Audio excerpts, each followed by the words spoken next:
Dear student, next topic जो हम अपने लॉज ऑफ मोशन वाले चैप्टर में करेंगे वो है हमारा Newton's third law of motion. तो इस वीडियो में हम Newton's third law of motion के बारे में पढ़ेंगे और इसके क्या क्या एग्जांपल्स हैं उसके बारे में हम इसमें पढ़ेंगे। तो फर्स्ट टॉपिक है आज के वीडियो का जो फर्स्ट टॉपिक है वो है आपका explanation of Newton's third law of motion. तो Newton's third law of motion जो है, हमें पता है कि किसी भी बॉडी पे लगने वाला जो एक्शन और रिएक्शन होता है वो हमेशा आपका इक्वल एंड अपोजिट होता है। तो ये हम आपका 9th क्लास में भी पढ़ के आए थे। तो we have seen that Newton first law of motion defines force. तो हमने देखा कि जो Newton first law of motion होता है उसने हमें फोर्स को डिफाइन किया था। Second law establish a relation between external force in a body and its acceleration. The third law tells us what is the origin of external force on the body. This law implies that external force on a body arises always due to some other body. तो इसमें क्या बताया गया है कि Newton का जो first law है उसने हमें क्या बताया, डिफाइंस फोर्स। तो फर्स्ट लॉ ऑफ मोशन ने हमें फोर्स का जो फैक्टर है उसको डिफाइन किया कि फोर्स क्या होता है, ठीक है। और सेकंड लॉ ने क्या रिलेशन इस्टेब्लिश किया, तो जो आपका सेकंड लॉ है उसने एक्सटर्नल फोर्स में और उस बॉडी के एक्सेलेरेशन में क्या रिलेशन होता है उसको डिफाइन किया। और थर्ड लॉ हमें क्या बताता है, third law tells us the origin of external force on the body, यानी कि वो जो एक्सटर्नल फोर्स आपकी बॉडी पे लग रहा है उसका क्या ओरिजिन है, उसका क्या नेचर है। तो ये उसके नेचर के बारे में हमें बताता है, ठीक है। तो फर्स्ट लॉ ऑफ मोशन ने जो है फोर्स को डिफाइन किया। सेकंड लॉ ऑफ मोशन ने रिलेशन निकाला external force on a body and it's acceleration. और थर्ड लॉ ने डिफाइन किया what is the origin of external force on the body. तो एक्सटर्नल फोर्स, बॉडी पे लगने वाले एक्सटर्नल फोर्स का क्या ओरिजिन होता है। तो थर्ड लॉ ऑफ मोशन ने हमें क्या बताया, external force on a body arises always due to some other body, ठीक है। तो किसी बॉडी पे लगने वाला जो एक्शन एंड रिएक्शन होते हैं उसमें वो सिंगल नहीं होते, बल्कि वो वाले फोर्सेस जो होते हैं वो आपके हमेशा पेयर्स में लगते हैं।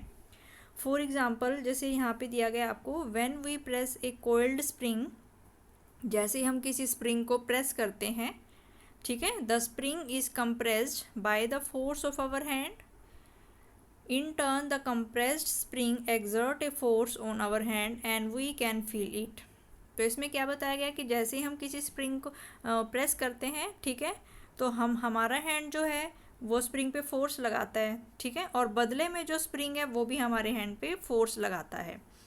जैसे हम स्प्रिंग को प्रेस करते हैं, ठीक है, स्प्रिंग को जैसे हम प्रेस करते हैं तो फोर्स कहाँ से लगाते हैं, हमारा जो हैंड है वो स्प्रिंग पे फोर्स लगाता है और स्प्रिंग आपका कंप्रेस हो जाता है, ठीक है। तो बदले में क्या करता है, बदले में जो स्प्रिंग, जो दबा हुआ स्प्रिंग है आपका, जिसको हम कंप्रेस स्प्रिंग कहते हैं, वो भी हमारे हैंड पे क्या लगाता है, एक फोर्स लगाता है और उसको हम फील कर सकते हैं। अगर हम स्प्रिंग को बहुत देर तक दबा के रखें तो हमारी फिंगर्स में दर्द होने लगता है। तो इसका मतलब जो आपका स्प्रिंग है वो भी क्या कर रहा है, आपकी फिंगर्स पे इन टर्न वो भी क्या कर रहा है, एक आपका फोर्स लगा रहा है। तो हमारी फिंगर्स जो है वो स्प्रिंग पे फोर्स लगा रही हैं, ठीक है, और बदले में इन टर्न जो आपका स्प्रिंग है वो भी हमारी हैंड्स पे या फिंगर्स पे फोर्स लगा रहा है। और हम इसको जो है फील भी कर सकते हैं क्योंकि हमारी फिंगर जो है टायर्ड हो जाती हैं अगर हम उसको बहुत देर तक दबा के रखते हैं। अगेन इसमें दिया गया है, the earth pulls everybody downwards due to gravity. According to Newton's, stone exerts an equal and opposite force on the object. We do not notice this force as the mass of earth is too large and the effect of small force also exerted by the stone motion of earth is negligible. तो इसने ये बताया कि जैसे ही हम किसी stone को ऊपर फेंकते हैं तो वो स्टोन आपका नीचे आ जाता है। तो इसका मतलब कि जो अर्थ की जो ग्रेविटी है वो उस पर फोर्स लगा रही है, यानी कि जो अर्थ है, यहाँ पे जो हमारी अर्थ है वो उस अर्थ पे क्या कर रही है, एक फोर्स लगा रही है, ठीक है। तो ग्रेविटी की वजह से अर्थ जो है उस स्टोन पे फोर्स लगा रही है जिसकी वजह से वो स्टोन आपका नीचे जा रहा है, ठीक है। तो न्यूटन ने क्या बताया था कि बदले में ये जो स्टोन है, ये स्टोन भी अर्थ को अपनी तरफ अट्रैक्ट करेगा उतने ही फोर्स से जितना फोर्स अर्थ स्टोन के ऊपर लगा रही है उतना ही फोर्स स्टोन भी अर्थ के ऊपर लगा रहा है। लेकिन स्टोन तो मूव कर जाता है अर्थ की तरफ, लेकिन जो आपकी अर्थ है वो स्टोन की तरफ मूव नहीं कर पाती। क्यों? क्योंकि जो अर्थ का मास होता है वो क्या है आपका, बहुत ही लार्ज है। ठीक है, तो हमें पता है कि F इजिकल टू क्या होता है आपका m/a। तो जो एक्सेलरेशन होता है वो किसके बराबर होता है आपका F/m।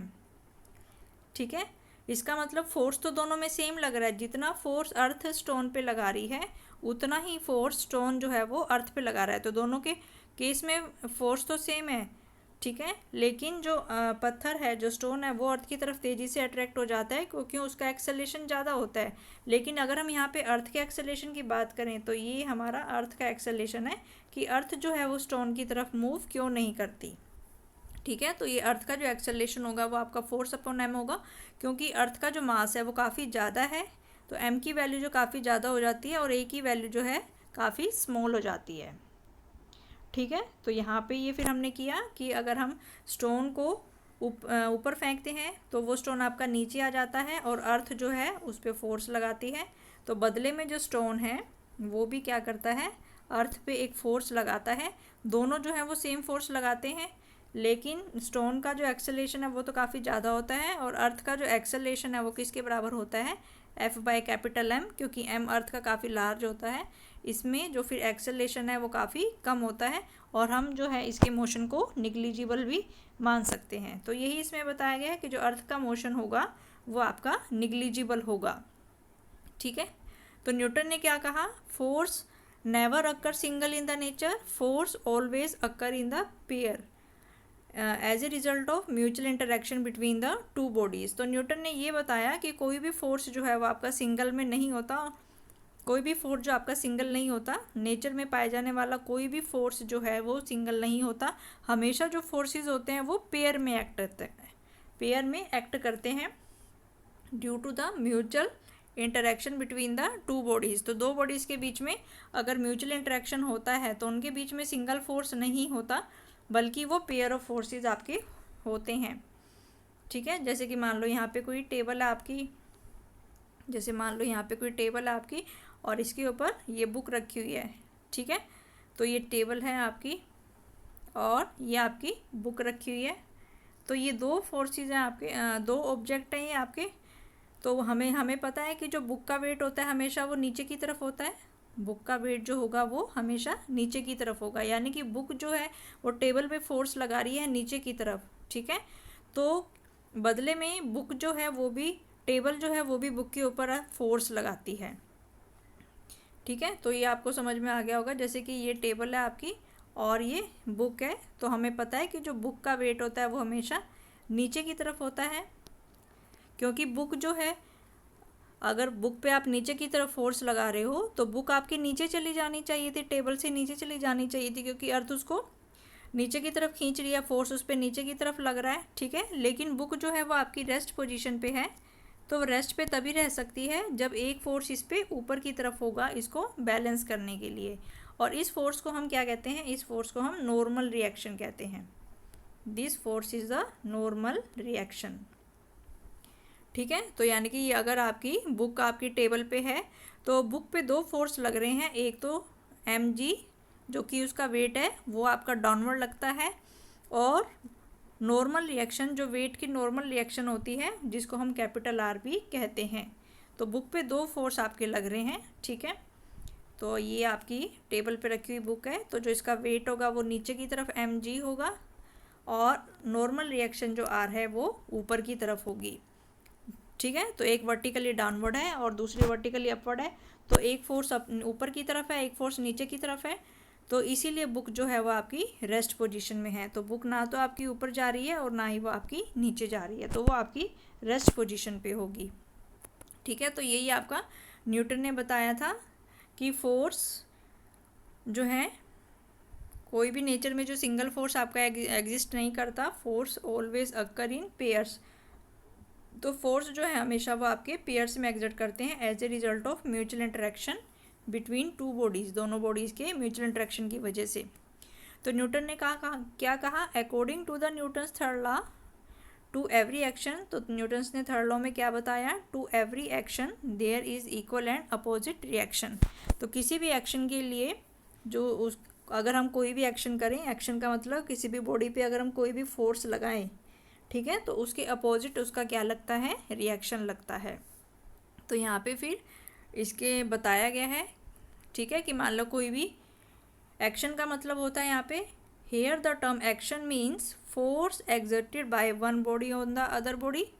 तो एक्शन का मतलब होता है कि पहली बॉडी दूसरी बॉडी पे कितना फोर्स लगा रही है, और रिएक्शन क्या होगा कि दूसरी बॉडी पहली बॉडी पे कितना फोर्स लगा रही है, ठीक है।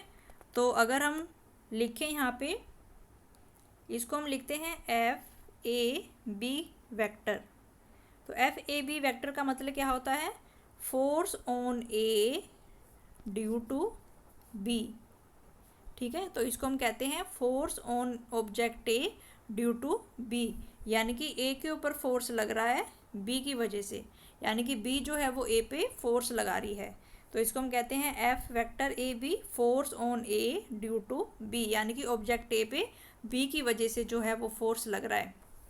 तो ऐसे ही फिर हम क्या लिखें, अगर ऐसे ही अगर हम यहाँ लिखें FBA वेक्टर, तो FBA वेक्टर क्या हो जाएगा, this is the force on B due to A, ठीक है।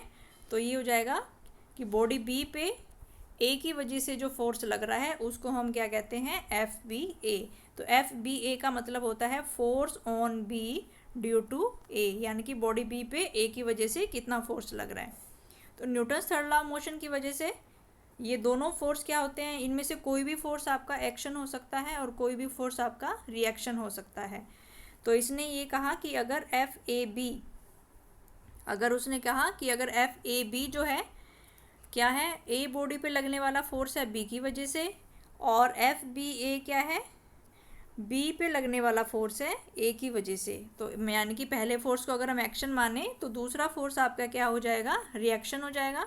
तो न्यूटन्स के थर्ड लॉ की वजह से ये दोनों आपके इक्वल एंड अपोजिट होंगे, ठीक है। इसका मतलब A ने B पे जितना फोर्स लगाया वो किसके बराबर होगा, equal BA and with minus sign. Minus sign का मतलब क्या है कि अगर एक फोर्स आपका ऊपर की तरफ है तो दूसरा फोर्स आपका नीचे की तरफ है, यानी कि दोनों की डायरेक्शन जो होगी वो अपोजिट होगी। तो ये आपका Newton's third law of motion होता है कि A बॉडी पे B की वजह से जो फोर्स लग रहा है और B ऑब्जेक्ट पे A की वजह से जो फोर्स लग रहा है, दोनों हमेशा आपके अपोजिट डायरेक्शन में होते हैं और दोनों का जो मैग्नीट्यूड है वो आपका इक्वल होता है, ठीक है। तो ये न्यूटन्स के थर्ड लॉ की डेफिनेशन है। अब इसको प्रूफ किया है कि ये कैसे आया, तो इसको प्रूफ करना है यहाँ पे कि ऐसा होता है। इसको प्रूफ करना है हमें कि FAB vector is equal to minus of FBA vector. तो FAB क्या है, force on A due to B, और FBA क्या है, force on B due to A। तो अब हमें इसको देखना है, इसको हम प्रूफ करेंगे। तो यहाँ पे दिया गया है, इस लॉ को प्रूफ करने के लिए, consider an isolated system consisting of two bodies A and B। तो हमने एक सिस्टम को कंसीडर किया है और उसमें आपकी दो ही बॉडी हैं, पहली बॉडी है आपकी A और दूसरी बॉडी है आपकी B, ठीक है। दोनों जो हैं वो सेम स्ट्रेट लाइन में मूव कर रही हैं, ठीक है। इसके बाद वो क्या करती हैं, एक दूसरे के साथ कोलाइड करती हैं, ठीक है, and due to this their velocity change and hence their linear momentum will change. तो इसमें ये बताया गया है कि कोई भी ऑब्जेक्ट A है और ऑब्जेक्ट B है, ठीक है। तो ये अगर दोनों के साथ कोलाइड कर रही हैं, ऐसे दोनों के साथ कोलाइड करने से इनकी वेलोसिटी जो है वो चेंज हो जाएगी, दोनों की वेलोसिटी चेंज हो जाएगी, तो दोनों के जो लीनियर मोमेंटम है वो चेंज हो जाएंगे, ठीक है। तो अब हम देखते हैं यहाँ पे, तो पहला क्या दिया हुआ है, let delta P1, delta P1 क्या है, change in the linear momentum of body A, and delta P2 change in the linear momentum of body B। तो अभी हमने कहा कि दोनों बॉडी जो है वो आपकी, ये बॉडी A है और ये बॉडी B है, ठीक है। तो दोनों जो है ये अगर आपकी हेड ऑन कोलाइड करेंगी तो इनकी वेलोसिटी चेंज हो जाएगी, और वेलोसिटी चेंज हो जाएगी तो इनका मोमेंटम चेंज हो जाएगा। तो A के मोमेंटम में कितना चेंज आया उसको हमने लिख लिया डेल्टा P1, और बी के मोमेंटम में जितना चेंज आया उसको हमने लिख लिया डेल्टा P2, क्योंकि मोमेंटम में वेक्टर क्वांटिटी होती है तो इसके ऊपर हमने वेक्टर का साइन लगा लिया। ठीक है, तो ऑब्जेक्ट बॉडी ए के मोमेंटम में जो चेंज लीनियर मोमेंटम में चेंज आ रहा है उसको हमने डेल्टा P1 वेक्टर से लिख लिया, और बॉडी बी के या ऑब्जेक्ट बी के मोमेंटम में जो चेंज आ रहा है उसको हमने डेल्टा P2 वेक्टर लिख लिया। ठीक है, तो फिर हमें according to the law of conservation of linear momentum, तो कंजर्वेशन ऑफ लीनियर मोमेंटम क्या कहता है कि उनका जो मोमेंटम होगा, कोलिजन से पहले का मोमेंटम और कोलिजन के बाद का जो मोमेंटम है वो बराबर होगा। ठीक है, इसका मतलब according to the law of conservation of linear momentum, तो कंजर्वेशन ऑफ लीनियर मोमेंटम क्या कहता है, net change in the linear momentum of the system is zero. तो ये कब होता है, जब आपका सिस्टम जो है वो आइसोलेटेड है। आइसोलेटेड का मतलब क्या है, अभी हमने ऊपर देखा कि यहाँ पे बताया गया था आपको कि जो सिस्टम है वो आपका आइसोलेटेड है। तो आइसोलेटेड का मतलब होता है कि किसी भी सिस्टम पे जो लगने वाला एक्सटर्नल फोर्स है, किसी भी सिस्टम पे लगने वाला जो एक्सटर्नल फोर्स है अगर वो ज़ीरो है तो सिस्टम आपका कैसा होगा, आइसोलेटेड। तो आइसोलेटेड का मतलब होता है कि उस सिस्टम पे लगने वाला एक्सटर्नल फोर्स जो है वो ज़ीरो के बराबर होता है। ठीक है, तो एक्सटर्नल फोर्स लगने वाला एक्सटर्नल फोर्स ज़ीरो है तो उसका जो मोमेंटम होगा वो क्या होगा, आपका कांस्टेंट होगा। तो मोमेंटम कांस्टेंट है तो जो चेंज इन लीनियर मोमेंटम होगा सिस्टम का वो क्या होगा, ज़ीरो होगा। इसका मतलब delta P1 plus delta P2 जो होगा वो आपका ज़ीरो के बराबर होगा, क्योंकि एक्सटर्नल फोर्स में अभी हमने देखा आइसोलेटेड सिस्टम में एक्सटर्नल फोर्स ज़ीरो है और हमें पता है कि एक्सटर्नल फोर्स ज़ीरो होता है। इसका मतलब फोर्स किसके बराबर होता है, सेकेंड लॉ ऑफ मोशन ने बताया कि फोर्स जो होता है वो dp/dt के बराबर होता है। तो इसका मतलब यहाँ से dp/dt का मतलब rate of change of momentum is zero. तो किसी भी बॉडी का डेरिवेटिव तभी ज़ीरो होता है जब वो चीज़ आपकी क्या होती है, कांस्टेंट होती है। तो इसका मतलब कि अगर आइसोलेटेड सिस्टम है, आइसोलेटेड सिस्टम का मतलब एक्सटर्नल फोर्स जो है वो ज़ीरो है, और एक्सटर्नल फोर्स ज़ीरो है तो उस केस में उस सिस्टम का जो मोमेंटम है वो कांस्टेंट होगा। यानी कि इसमें अगर कोई भी चेंज होता है तो वो चेंज किसके बराबर होगा, ज़ीरो के बराबर होगा। तो यहीं पे यही हमने यहाँ पे लिखा हुआ है कि एक्सटर्नल आइसोलेटेड सिस्टम में नेट चेंज इन मोमेंटम जो होगा सिस्टम में वो ज़ीरो के बराबर होगा। इसका मतलब पहली बॉडी के जो मोमेंटम में चेंज हुआ delta P1 plus delta P2 वो किसके बराबर होगा, ज़ीरो के बराबर। ठीक है, तो यहाँ से फिर हमने निकाल लिया कि जो डेल्टा P2 की वैल्यू आएगी वो किसके बराबर आएगी, माइनस ऑफ डेल्टा P1। ठीक है, तो अगर हम यहाँ पे फिर दोनों तरफ इसको डेल्टा T से डिवाइड कर दें, ठीक है, तो दोनों तरफ हम इसको अगर डेल्टा T से डिवाइड कर दें तो ये डेल्टा P2/डेल्टा T हो जाएगा, और वहाँ पे ये आपका डेल्टा P1/डेल्टा T हो जाएगा। ठीक है, तो यहाँ पे हमने इसको डेल्टा T से डिवाइड कर दिया और इसको डेल्टा T से डिवाइड कर दिया। अब हमने क्या किया, दोनों तरफ जो लिमिट है डेल्टा T की अप्रोचेस टू ज़ीरो ले ली। दोनों तरफ की जो लिमिट है उसको हमने अप्रोचेस टू ज़ीरो ले लिया। तो जैसे ही हम limit approaches to delta T approaches to zero लेते हैं तो ये किस में चेंज हो जाता है, आपका ये डेरिवेटिव में चेंज हो जाता है। ठीक है, तो ये जो चीज़ है आपकी ये किस में चेंज हो जाएगी, डेरिवेटिव में। ठीक है, तो ये डेरिवेटिव हो गया आपका dP2/dt is equal to minus of dP1/dt। ठीक है, तो dP2/dt क्या है, it is the change in the linear rate of change of linear momentum of second body is equal to minus rate of change of linear momentum of first body. ठीक है, तो ये हमारा जो dP/dt है ये क्या है, rate of change of linear momentum of second body, और ये क्या है हमारा, rate of change of linear momentum of first body. तो अभी हमने पढ़ा है कि जो rate of change of linear momentum है वो किसके बराबर होता है, F के बराबर। ठीक है, तो जो आपका dP2/dt होगा, rate of change of linear momentum of second body, ठीक है, तो वो किसके बराबर होगा, आपका FBA। यानी कि सेकेंड बॉडी के मोमेंटम में कितना चेंज आया है, ठीक है, सेकेंड बॉडी के मोमेंटम में कितना चेंज आया है वो कब आएगा, जब फोर्स लगेगा आपका B पे ड्यू टू A। ठीक है, इसको मैं एक बार दोबारा बता देती हूँ। यहाँ पे अगर हम देखें dP2/dt क्या है आपका, rate of change of linear momentum of second body. तो सेकंड बॉडी के मोमेंटम में कितना चेंज आया है, ठीक है। तो सेकंड बॉडी के जो मोमेंटम में चेंज आया है वो उस पर लग, अभी हमने देखा कि वो किसके बराबर होगा, उस पर लगने वाले फोर्स के बराबर होगा। जैसे हमें पता है कि F इजिकल टू dp/dt होता है। तो यानी कि ये फोर्स जो आएगा it is the rate of change of linear momentum of second body. तो ये किसकी वजह से आना लगना चाहिए, force on the body B due to A. तो ये इसके बराबर होगा, force on the body B due to A. तो यानी कि अगर बी पे फोर्स लगेगा तभी तो बी पे फोर्स लगेगा तभी तो उसके मोमेंटम में चेंज आएगा, ठीक है। तो जब हम यहाँ पे dp/dt लिखेंगे तो यहाँ पे आएगा आपका force on the B due to A. Similarly अगर हम लिखें यहाँ पे dp1/dt तो it is the rate of change of linear momentum of first body. तो फर्स्ट बॉडी के मोमेंटम में चेंज आया है, तो फर्स्ट बॉडी के मोमेंटम में चेंज कब आएगा, जब आप फर्स्ट बॉडी पे फोर्स लगाओगे। तो इसका मतलब first force on the body first body A due to second body B, ठीक है। तो ये आपका हो गया कि rate of change of linear momentum of first body is equal to FAP, यानी कि force on the body A due to body B. तो फर्स्ट बॉडी के मोमेंटम में चेंज तभी आएगा जब आप फर्स्ट बॉडी पे फोर्स लगाओगे, और सेकंड बॉडी के मोमेंटम में चेंज तब आएगा जब आप फोर्स किस पे लगाओगे, बी पे लगाओगे ड्यू टू ए, ठीक है। तो ये आपको समझ आ गया होगा। तो यहाँ से ठीक है, तो rate of change of linear momentum of B जो होगा minus rate of change of linear momentum of A, ठीक है। तो यहाँ से हमने देखा कि जो dp2/dt हो गया इसको हमने लिखा rate of change of linear momentum of B is equal to minus rate of change of linear momentum of A. तो यहाँ से हमने लिखा कि जो फोर्स ऑन बी जो होगा वो किसके बराबर है, is equal to minus of force on A.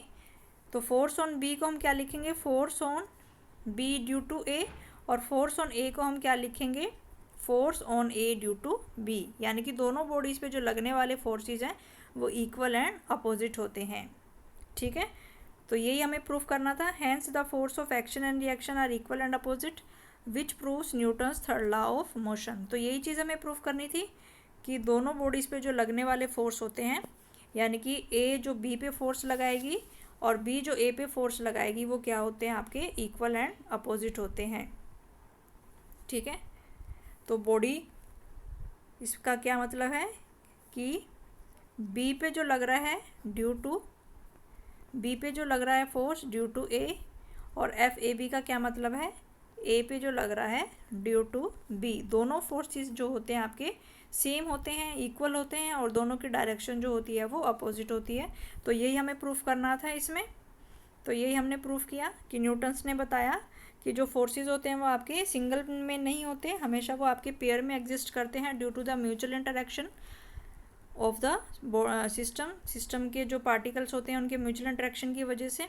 तो यहाँ पे हमने दो बॉडीज़ का देखा, फिर हमने देखा आइसोलेटेड सिस्टम में मोमेंटम कंजर्वेशन होगा। तो फिर हमने देखा कि यहाँ पे जो force of action and reaction जो होते हैं वो इक्वल एंड अपोजिट होते हैं, और यहाँ से हमने न्यूटन्स के थर्ड लॉ को प्रूफ किया। इसके बाद ये इंपॉर्टेंट पॉइंट्स हैं इसमें। The term action and reaction in the third law means nothing else but force. This is the simple and the clear way of स्टेटिंग third law. तो इसने ये कहा है कि जो आपका तो फर्स्ट पॉइंट इसमें हमें गिवन है, यहाँ पे फर्स्ट पॉइंट इसमें गिवन है the term action and reaction in the third law means nothing but force. तो जो एक्शन होता है, रिएक्शन होते हैं, ये क्या है आपके, दे आर फोर्स। तो ये आपके फोर्स होते हैं, ठीक है। तो दीज आर फोर्स।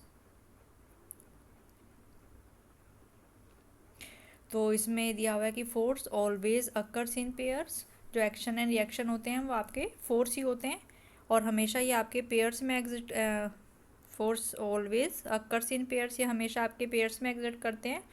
तो force on the body A by B, यानी कि ए पे जितना फोर्स लगा है बी की वजह से, और बी पे जितना फोर्स लगा है ए की वजह से, ठीक है। हमेशा ये इक्वल एंड अपोजिट होते हैं।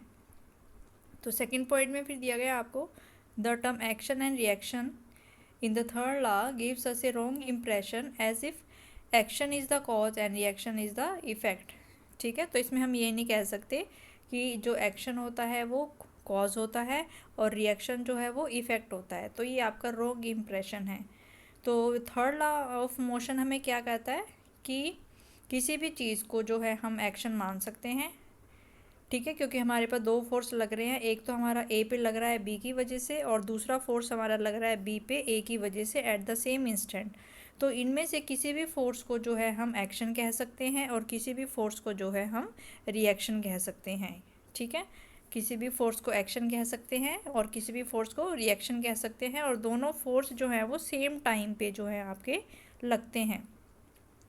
थर्ड पॉइंट आपको गिवन है, force of action and reaction act always force of action and reaction act always on the different bodies, hence they never cancel each other, ठीक है, and each produces its own effect, ठीक है। तो दोनों forces हैं वो जो है अलग अलग बॉडीज़ पे लगते हैं, इसीलिए वो आपके कैंसिल नहीं होते,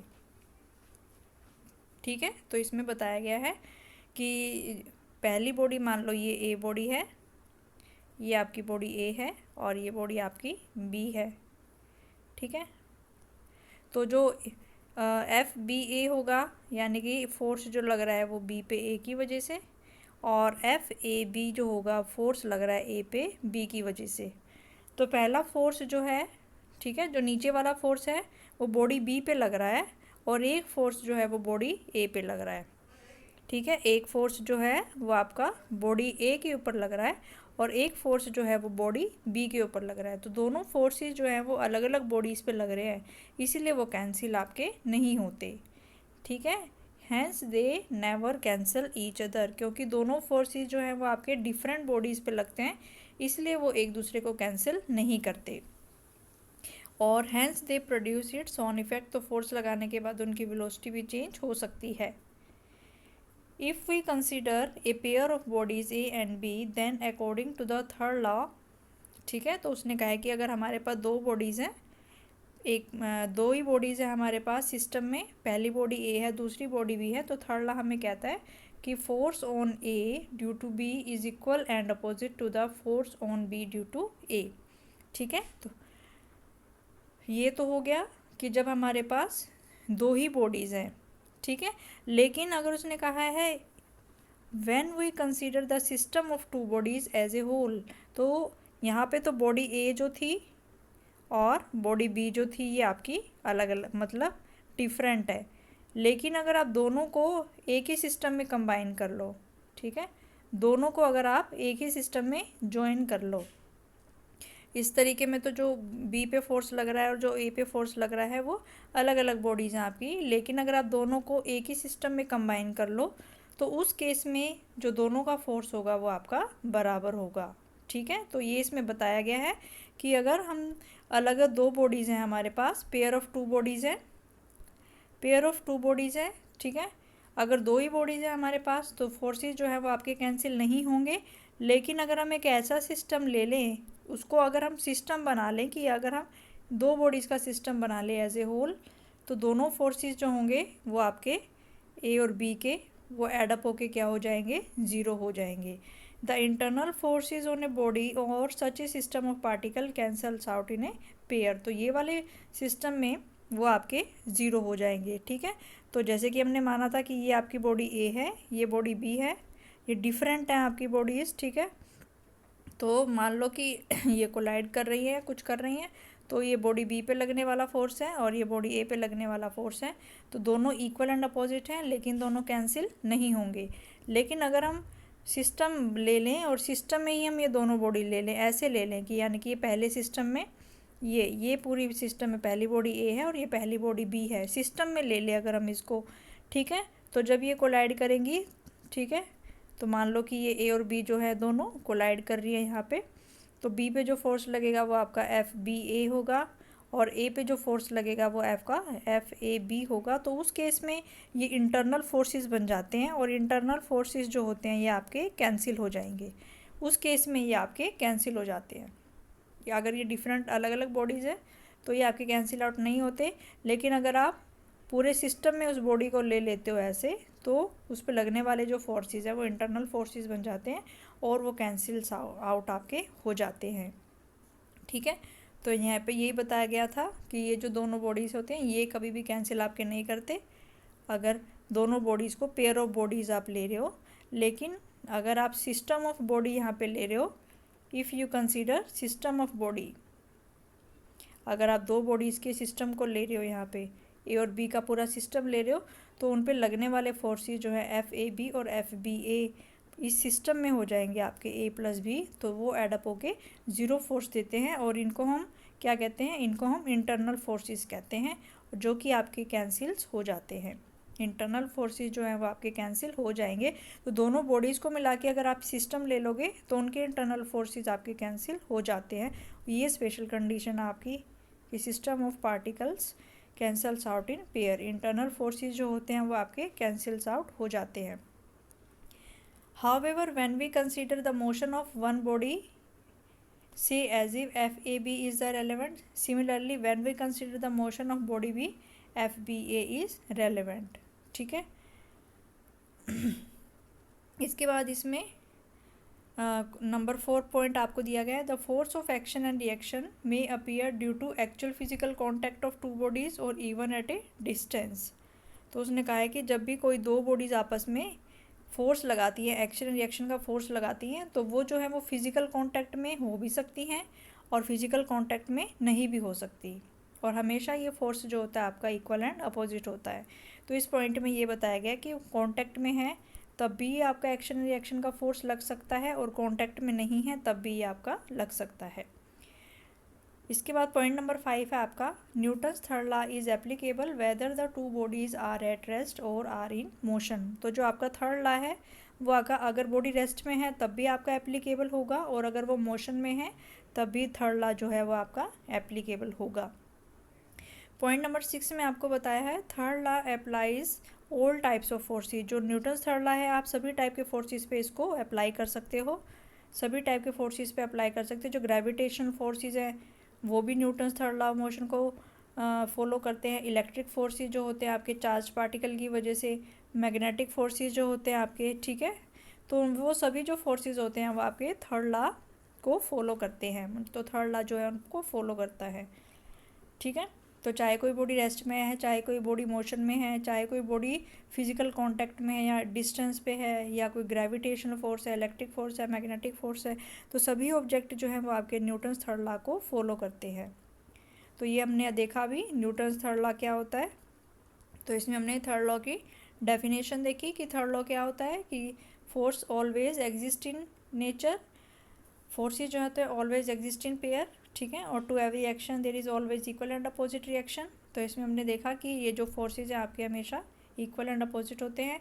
फिर हमने जो है इसको प्रूफ किया यहाँ पे, ठीक है, उसमें कंजर्वेशन ऑफ मोमेंटम को लगा के हमने यहाँ पे इसको प्रूफ किया है। और फिर कुछ यहाँ पे इंपॉर्टेंट पॉइंट्स जो हैं वो हमने यहाँ पे बताए हैं कि फोर्स जो होते हैं वो इक्वल एंड अपोजिट होते हैं। अगर दोनों बॉडीज़ जो हैं वो डिफरेंट हैं तो फोर्सेस आपके कैंसिल आउट नहीं होते, लेकिन अगर दोनों बॉडीज़ को कंबाइन करके आप एक सिस्टम बना लो तो उस सिस्टम के अंदर इनके इंटरनल फोर्सेस जो है वो कैंसिल आउट हो जाते हैं। एक्शन एंड रिएक्शन जो है वो फिजिकल कांटेक्ट में बॉडी है तब भी लग सकता है, और अगर कांटेक्ट में नहीं है वो तब भी लग सकता है। तो थर्ड लॉ अगर बॉडी रेस्ट में है तब भी एप्लीकेबल होता है, और अगर बॉडी मोशन में है तब भी वो आपका एप्लीकेबल होता है। इसके बाद नेक्स्ट इसमें एक एग्जांपल आपको गिवन है, ए मशीन गन, ये एग्जांपल आपको गिवन है, a machine gun has a mass of 20 kilogram. एक मशीन गन है उसका जो मास है वो 20 किलोग्राम आपको गिवन है। It fires 35 gram bullets at the rate of 400 bullets per minute. ठीक है, तो इसने क्या कहा है कि कोई जो मशीन गन है आपके पास, एक मशीन गन है, उसका मास आपको 20 किलोग्राम गिवन है, और वो जो बुलेट्स को फायर करती है तो बुलेट्स का जो मास आपको गिवन है वो 35 ग्राम का गिवन है।